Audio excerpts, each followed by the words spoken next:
बच्चों के कमरे कैसे सजाएं?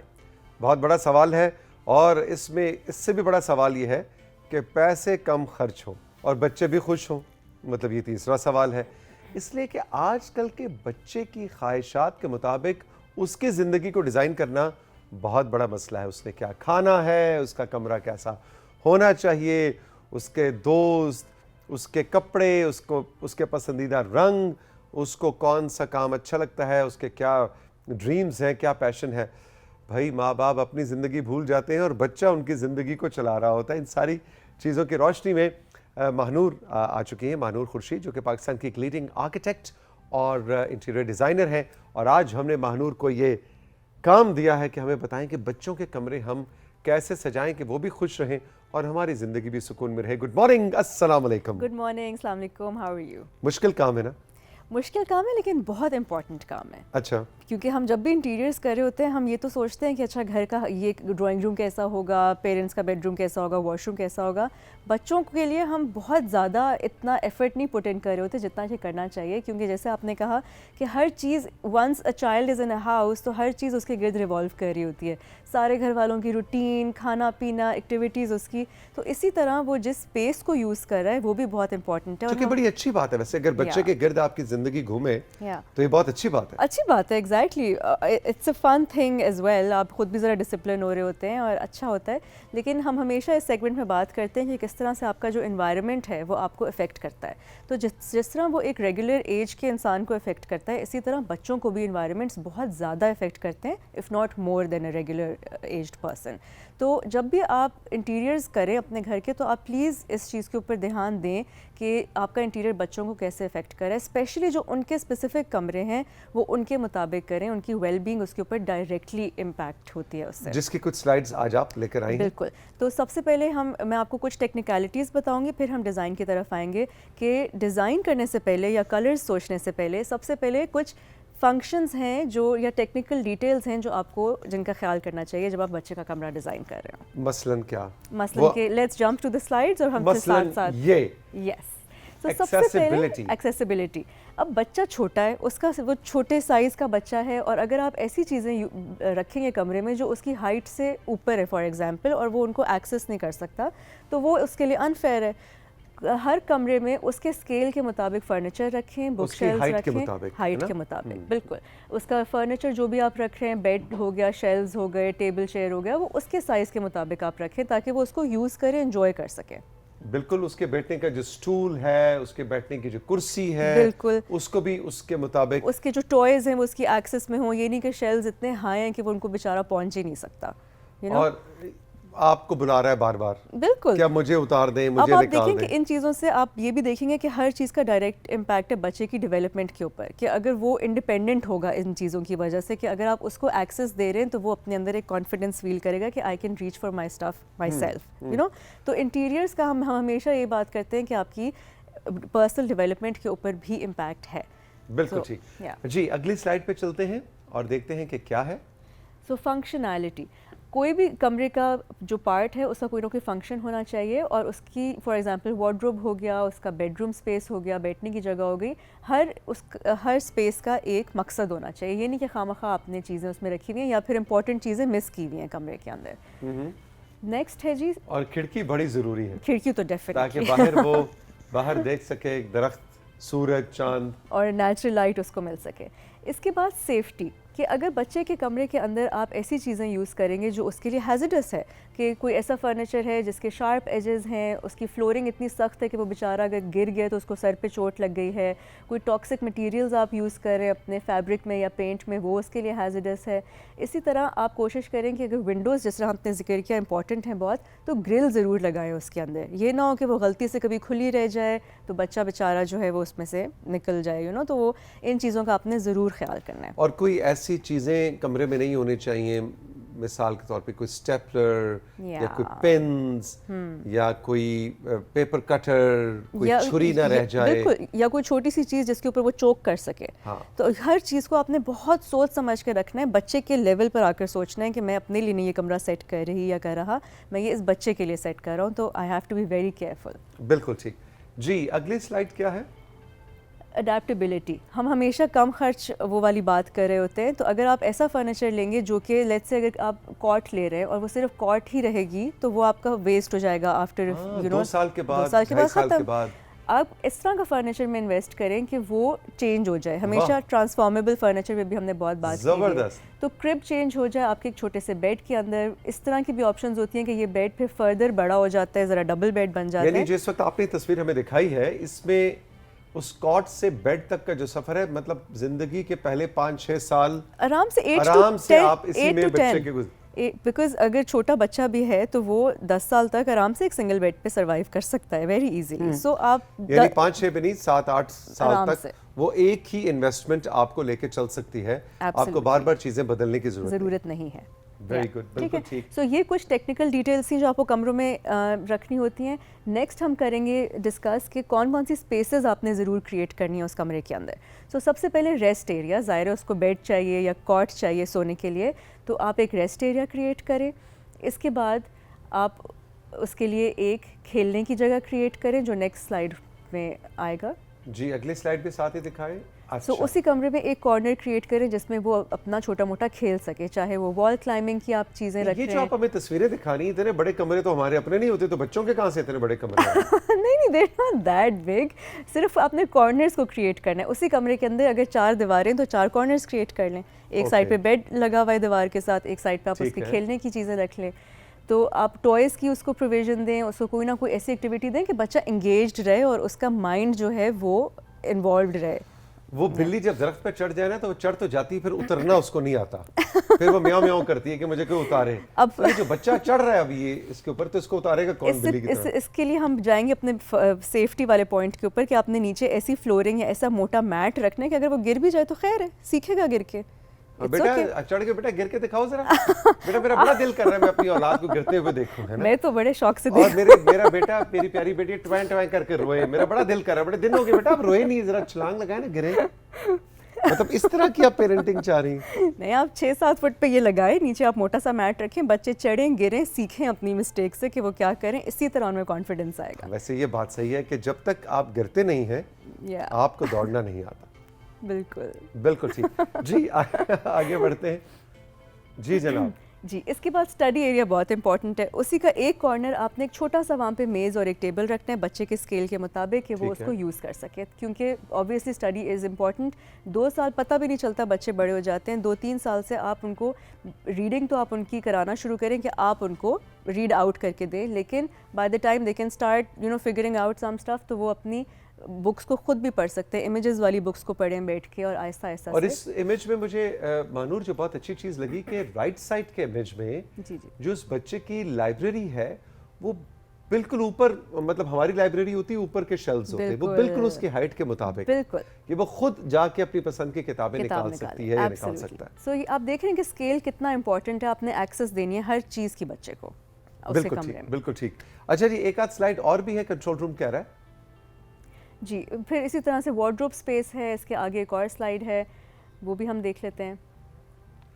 Very nice, very nice. Wardrobe भी देखें वार्डरोब आप अपनी उसी के मुताबिक बनाएं। फिर क्रिएटिविटी एरिया ज़रूर रखें जहाँ पे वो पेंट कर सके। आप ये जो दीवार के ऊपर अगर आप चाक पेंट कर दें तो वो उसके ऊपर जितना मर्जी अब चाक्स के साथ जो है वो करता रहे, ड्राइंग करता रहे, उससे उसका हैंड की जो हैंड स्किल है वो इम्प्रूव होता है। अगर यानी बच्चों से जो हमें गिला होता है कि दीवारों पे लिखते हैं, तो आप उनको मौका दें, दीवार का ऐसा कोना बना दें जिसपे आप कहेंगे बेटा खुल के लिखो। बिल्कुल, बाकी घर ठीक है आप उसे प्रोटेक्टेड रख रहे हैं, लेकिन उसे कमरे में तो उसको बिल्कुल फ्री हैंड होना चाहिए। अच्छा, कि नेचुरल कोई इंस्टिंक्ट होती है बच्चों की कि वो दीवार पे लिखना चाहते हैं? I think every child is a born artist, so they want to express themselves either through words or through their hands, through drawings. So आप उनको अगर snub करेंगे और उनको expression से रोकेंगे तो शायद बड़े होकर उसके अंदर ये बात आ सकती है कि वो अपना उस तरह से अपने आप को express ना कर सके अपनी। So आप उसको full मौका दें कि वो अपने आप को पेंटिंग के थ्रू, रीडिंग के थ्रू, वर्ड्स के थ्रू express और एक कमरे का एक कोना हो जिसके ऊपर उसको चॉक्स और कलर्स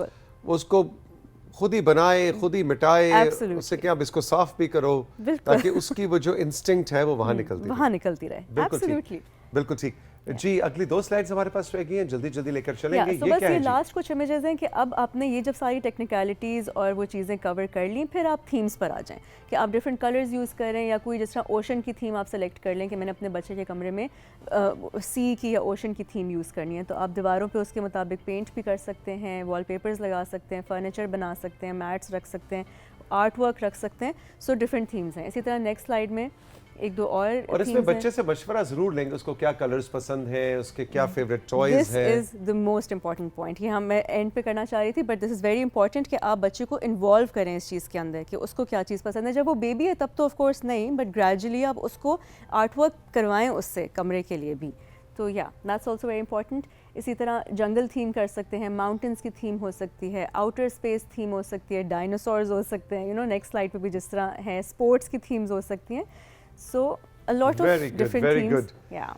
ये सारी स्लाइड्स देखे तो मेरा दिल कर रहा है मैं अपना बेडरूम भी जो है ना जरा बच्चों वाला दोबारा से तैयार करूं। आप सोचें कि आपको क्या चीज़ पसंद है एंड पिक दैट, और आप उसके मुताबिक कोई थीम इंट्रोड्यूस करें, कोई आर्ट वर्क ले आए अपने कमरे में। मेरा अगर अभी कमरा एज अ चाइल्ड अगर डेकोरेट हो तो मेरा ख्याल है मुझे तो बिल्लियां, कुत्ते, दरख्त, पौधे, चांद, सूरज, मतलब यही मेरे कमरे में नजर आएंगे। कोई स्पाइडरमैन, सुपरमैन ऑफ कोर्स। बिल्कुल नहीं, इंसान का दूर दूर तक राब्ता नहीं होगा मेरे कमरे में, सिर्फ जानवर और दरख्त और चांद का होगा। भाई बहुत अच्छे टिप्स थे, और आपने हमें बताना है हमारे व्हाट्सएप नंबर पर, हमारे इंस्टाग्राम पे कि महानूर आप ही के टिप्स जो हैं अगर आपने उनको इनकॉर्पोरेट किया अपने बच्चों के कमरे के डिज़ाइन के अंदर, या आपके बच्चों का कोई कमरे का यूनिक डिज़ाइन है, तो उसकी तस्वीर आप आमना और उनकी 4 मेंबर टीम को भिजवा सकते हैं। हम उसको डिस्प्ले करेंगे, अपने शो का हिस्सा बनाएंगे कि भाई मेरा भी कुछ आइडिया है, हमने कमरा ऐसे सजा रखा है अपने बच्चों का, हम अपने शो में उसको ज़रूर शामिल करेंगे। लेकिन शर्त क्या है? शर्त यह है कि अपना नाम और अपनी जगह का नाम आपने हमें ज़रूर बताना है। अब बढ़ेंगे एक दफ़ा फिर महानूर की जानिब, और जो लेकर आई हैं आपके कुछ मैसेजेस और आपकी कुछ तस्वीर। बिल्कुल, सबसे पहले पिक्चर्स हैं, सो हम डायरेक्ट उनके ऊपर चलते हैं। जी पिक्चर्स ज़रा दिखाएंगे। कंट्रोल रूम किसने भेजा जी? महानूर बताइए। सलमान फ्रॉम मुल्तान। मुल्तान वालों को हम वेलकम कहेंगे। ओए होए होए, मुल्तान का सनसेट तो चेक करो ज़रा। Are you sure it's a sunset? Sunset है, सनसेट है। वो एक अकेला दरख्त कितना प्यारा लग रहा है। नाइस भाई थैंक यू वेरी मच, ज़बरदस्त, वेरी नाइस। ये तो मुल्तान का कुछ गिरदो नवा का मुझे इलाका लग रहा है ना जी? ये हमारे साउथ पंजाब का कोई गांव है, फील्ड्स हैं, ब्यूटीफुल, वेरी नाइस। और ये तो भाई $1 मिलियन पिक्चर है, वाह जी वाह। अच्छा जी, बहावल नगर हारूनाबाद से अब्दुल्ला ने पिक्चर्स भेजी। लो जी, हारूनाबाद वालों को हम वेलकम कहेंगे। फिर खेत आ गए, वाह जी वाह। ये तो हारूनाबाद के जी फसलें हैं, बड़ी अच्छी जा रही हैं। नेक्स्ट अरे पिक्चर, एक सिर्फ एक तस्वीर जी आई थिंक एक ही यार, पिक्चर बड़े कंजूस हो तुम जिगर। कोई 4-5 तस्वीरें भेजते, मतलब कौन सा को खर्चा तुम्हारा ज्यादा हो जाना था। इसके बाद किरण मुजम्मिल ने रावलपिंडी से पिक्चर्स भेजी। लो जी, रावलपिंडी वालों को हम वेलकम कहेंगे। ओए होए होए होए होए, क्यूट। पलूश, पलूश, पलूश नाम रखा है जी। वाह जी वाह, ओए होए, पलूश का सीन चेक करो। क्यूट। अच्छा, उसकी आंखों में जो गरूर है वो लग रहा है कि गरूर बना ही इसी पलूश के लिए। So beautiful. भाई पलूश तो मेरा दिल कर रहा है इसको किसी दिन हम सेट पे बुलाएं और शो का हिस्सा बनाएं। अच्छा जी, इसके बाद दुआ नासिर, मनाहिल फातिमा और अनाया ने पिक्चर्स भेजी हैं दीपालपुर से। लो जी, दीपालपुर वालों को वेलकम। ओ वाह जी वाह, अनाया और महानूर, और क्या थी तीसरी जी? दुआ, मनाहिल, दुआ। अच्छा, आप तीनों ने मिलकर ये कौसे कज़ा बनाई है, वाह जी वाह, ब्यूटीफुल, वेरी नाइस। ओए होए, कौसे कज़ा के रंग स्कूल बैग में, मुलाहिजा फरमाइए। Very good, very nice, green रंग का हार्ट, जबरदस्त। लास्ट पिक्चर्स हैं जी फौजिया राजपूत की तरलई से। ये आज़ाद कश्मीर के विजिट की पिक्चर जी। तरलई वाले आज़ाद कश्मीर जब गए सैर के लिए तो फौजिया और उनकी फैमिली ने ये तस्वीरें ली। वाह जी वाह, भाई ये तो बहुत ही खूबसूरत है। लेकिन आप आज़ाद कश्मीर में कहाँ गए थे? उस जगह का नाम भी आपने हमें बताना था। और इट्स ब्यूटीफुल, बर्फ पड़ी हुई है, ठंडी ठंडी हवाएं आपने एक्सपीरियंस की। वाह जी वाह Fauzia, thank you very much, बड़ी मज़ेदार तस्वीर है। लो जी, यहाँ बैठे बैठे हमारी बर्फानी चोटियों की सैर होगी। जबरदस्त जी। अच्छा जी, अब कुछ मैसेजेस हैं।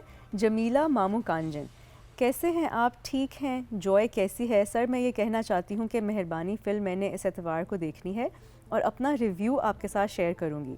इसके अलावा आपने मिलियन डॉलर एडवाइस में कहा था कि इम्तहानात की तैयारी करते हुए सुबह जल्दी उठ जाता था, जबकि मैंने अपने इम्तहानात में रूटीन रखना चाहिए तो मुझे कहा गया कि वो तो लायक होंगे पढ़ाई में, तुम्हारी तरह मुश्किल से पास होने वाले हालात नहीं होंगे उनके। इनका नाम है जमीला।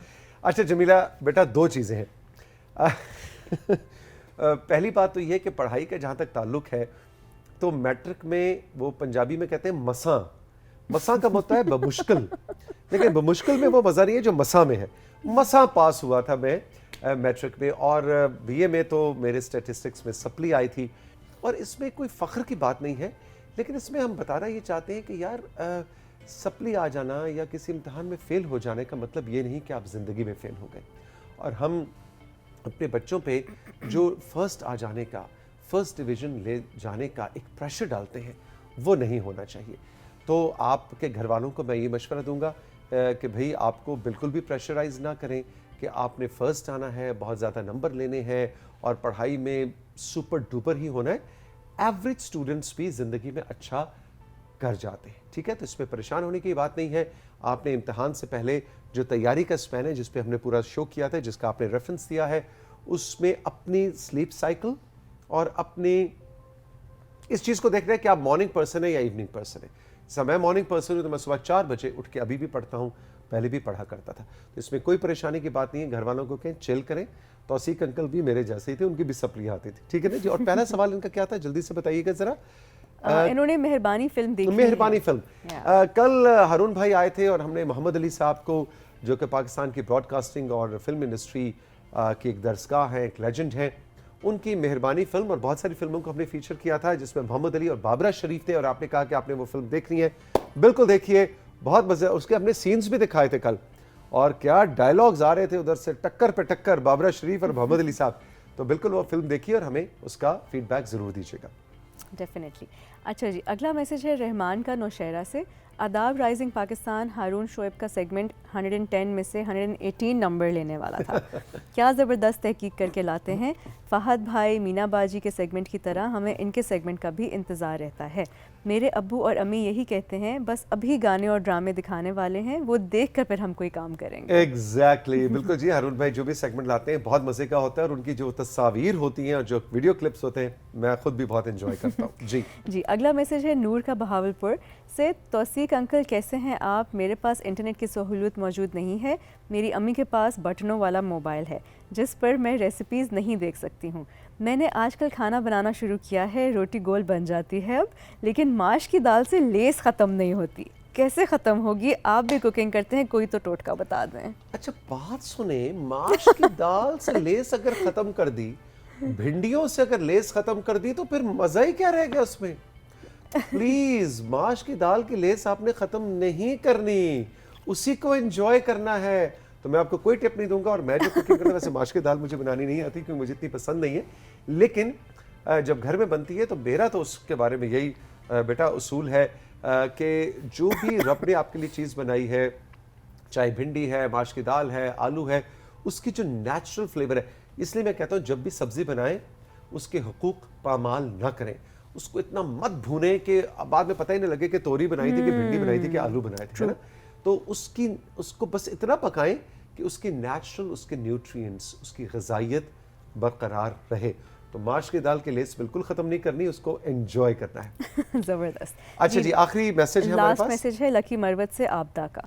ये भी बिल्कुल सही कहा कि जाती सर्दी लौट आई है, लेकिन मुझे चूंकि सर्दियां पसंद हैं तो मैं बहुत इंजॉय करती हूँ इस मौसम को। जाते मौसम में रोज़ाना माल्टे खूब खा रही हूँ, क्योंकि ये वो वाहिद फल है जो मुझे सारी गर्मियाँ याद आता है। जी बिल्कुल, माल्टे खूब खाइए, इसलिए कि जब गर्मियाँ आ गई तो हम माल्टों को याद करेंगे, लेकिन उस वक्त फिर हम आम इंजॉय करेंगे और तरबूज और खरबूजा और गर्मा एंजॉय करेंगे। Manur, thank you very much, बहुत बहुत शुक्रिया। राइजिंग पाकिस्तान में वक्त है एक छोटे से ब्रेक का, और ब्रेक के बाद दो ऐसी मेहमान ख़वातीन से आपको मिलवाना है कि जो एक ऐसी इंस्पिरेशन है कि वो आपको ये बताएंगी कि पाकिस्तान में अपनी कल्चरल रूट्स के साथ रहते हुए आप ज़िंदगी में अपने ड्रीम्स तक कैसे पहुंच सकते हैं। बहुत इंटरेस्टिंग दो कहानियां हैं, इनको हम फीचर करने जा रहे हैं राइजिंग पाकिस्तान में इस ब्रेक के बाद।